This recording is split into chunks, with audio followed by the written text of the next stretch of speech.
L'émerveillement, déjà, c'est cette communion magnifique entre nous tous. Je veux dire qu'on soit les personnes qui sont en bonne santé ou les pèlerins malades. On se rend compte qu'il y a une osmose qui se crée. Il y a une communion de prière, il y a une communion de vie.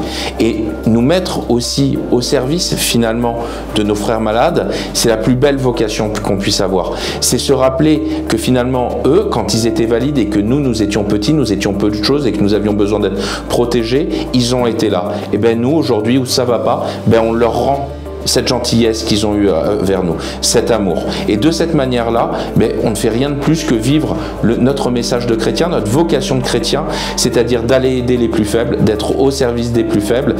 Et à Lourdes, c'est merveilleux. Parce que on se rend compte qu'on est là, mais on se rend compte que c'est peut-être nous finalement les plus faibles, par tout ce qu'on reçoit, tout ce qui peut être donné. Le fait que ça nous serve, allez, disons-le, un petit peu à resquiller pour aller aux piscines parce qu'il y a de la place et que les commissaires nous disent « Allez, c'est bon, vous les accompagnez, vous pouvez aussi y aller ». Donc c'est-à-dire que ce que eux vont vivre, nous aussi nous le vivons. Ces adorations eucharistiques, ces temps de prière, ces temps de rencontre, ces temps d'enseignement.